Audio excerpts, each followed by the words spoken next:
আসসালামু আলাইকুম ভিউয়ার্স, আশা করি সবাই ভালো আছেন, সুস্থ আছেন। Lenovo C340 all in one desktop PC disassemble এবং অ্যাসেম্বল করা দেখাবো, সাথেই থাকবেন। আমরা এই পার্টটি খুলে নিব। এটা যদি রাবারের রিমুভার দিয়ে খোলা হয় আরও বেশি ভালো হয়, সেই ক্ষেত্রে স্পট পড়বে না। আমার যেহেতু নেই সেহেতু স্ক্রুড্রাইভার দিয়েই খুলছি। এভাবে সহজেই খুলে আসবে। তারপর এটা হালকা নিচের দিকে প্রেস করবেন, খুলে যাবে। এটা একটু উঁচু করে নিই। এই পার্টটি খুলে গেল। এখানে দেখতে পাচ্ছেন উপর থেকেই হার্ড ডিস্ক এবং র্যাম রিমুভ করা যাবে। এখান থেকে চাইলে যদি র্যাম পরিবর্তন করতে চান বা র্যাম এক্সটেন্ড করতে চান, সেই ক্ষেত্রে এখান থেকে করা যাবে এবং হার্ড ড্রাইভও পরিবর্তন করা যাবে, চেঞ্জ করা যাবে। এখান থেকে আমরা করতে পারবো। সেই ক্ষেত্রে আর বাকি অংশ খোলার প্রয়োজন হবে না, যদি আপনি করতে চান তা। ভিতরের যদি সবগুলো খুলে দেখতে চাই বা পরিবর্তন করতে চাই, সেই ক্ষেত্রে আমার এই স্ট্যান্ডটি খুলতে হবে। প্রথমে এখানে দুইটি স্ক্রু আছে এই পাশে এবং এই পাশে দুইটি স্ক্রু আছে, এগুলো খুলে নিব।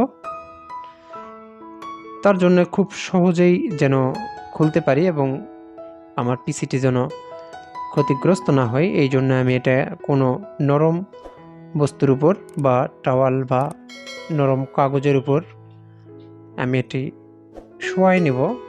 তারপর আমি স্ক্রুগুলো যেখানে যেখানে আছে আমি সবগুলো স্ক্রু খুলে নিব।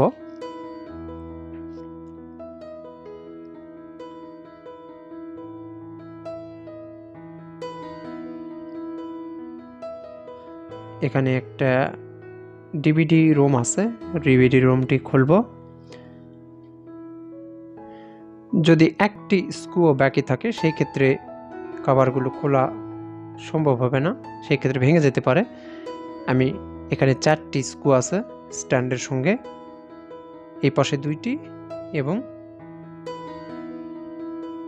এই পাশে 2টি, এই 4টি খুলব। তারপর স্ট্যান্ডটি রিমুভ করে নিব। স্ট্যান্ড রিমুভ হয়ে গেল, হার্ড ড্রাইভ এবং র্যামের উপরের কভারও রিমুভ হয়ে গেল। এখানে একটি স্ক্রু আছে, এটি অবশ্যই খুলে নিতে হবে। তারপর আমি এই পার্টটি খুলব।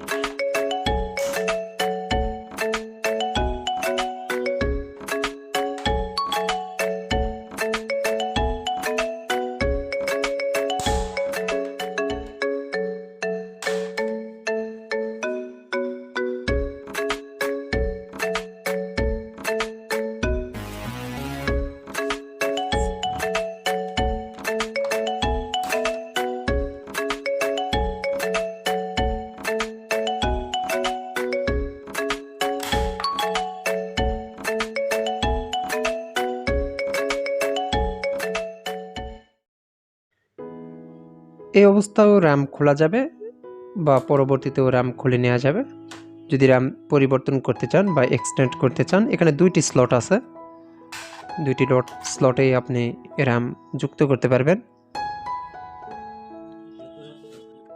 সবগুলো স্ক্রু আমি ঠিকঠাকভাবে খুলে নিব।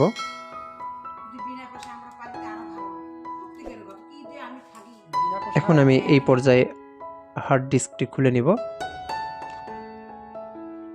হালকা পিছনের দিকে টান দিবেন, খুলে যাবে।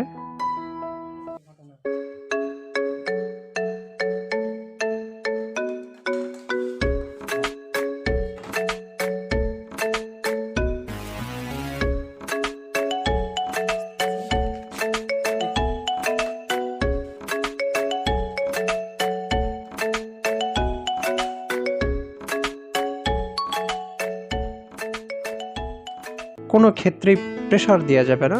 এখানে যদি স্ক্রু লাগানো থাকে, কোনো একটি জায়গায় অবশিষ্ট স্ক্রু থাকে, সেই ক্ষেত্রে খোলে না, তা না হলে অতি সহজেই এটি খুলে যায়। মূল কভার রিমুভ করে নিলাম। এখন আর কয়েকটি স্ক্রু আছে, এগুলো খুলবো।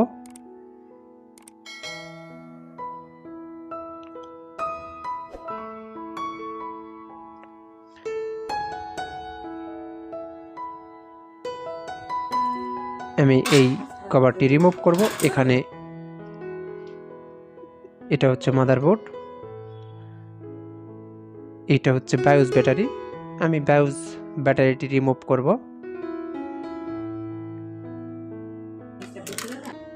বায়োস ব্যাটারি যদি পরিবর্তনের প্রয়োজন হয় সেই ক্ষেত্রে এভাবে খুলে তারপর পরিবর্তন করবেন।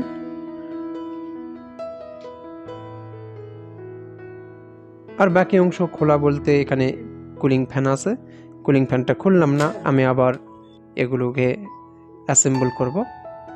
এখানে আর খোলার তেমন কিছুই নেই, এখন অ্যাসেম্বল করব এবং হার্ড ডিস্ক লাগিয়ে নিলাম এবং র্যামও লাগিয়ে নিলাম।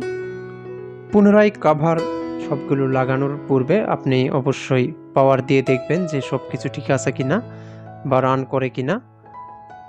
যদি এই অবস্থায় কভার লাগানোর পরে যদি রান না করে পুনরায় আবার খুলতে হবে, এটা কষ্টসাধ্য ব্যাপার। তো আমি পাওয়ার দিয়ে দেখছি, হ্যাঁ আছে, পাওয়ার আছে এবং দেখতে পাচ্ছেন ফ্যান ঘুরছে। যেহেতু বায়োস ব্যাটারিটি আমি পরিবর্তন করলাম সেহেতু ডিসচার্জ অবস্থায় আছে বায়োস ব্যাটারিটি। চার্জ হলে তারপর এটা সঠিকভাবে কাজ করবে। যেহেতু সঠিকভাবে কাজ করছে না, এই জন্য পাওয়ার দেওয়ার সাথে সাথে কম্পিউটারটি চালু হয়েছে। যদি বায়োস ব্যাটারি পরিপূর্ণ চার্জ থাকে তাহলে এটা হবে না। পাওয়ার বাটনে প্রেস করেই কম্পিউটার স্টার্ট করতে হবে। এখন পুনরায় আমি সবগুলো কভার লাগিয়ে নিব এবং স্ক্রু লাগিয়ে নিব।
Setting complete.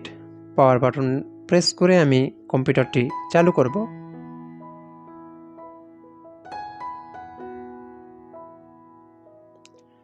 কম্পিউটারটি চালু হয়ে গেছে।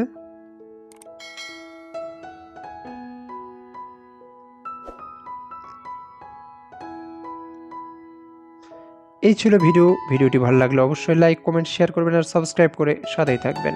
আসসালামু আলাইকুম।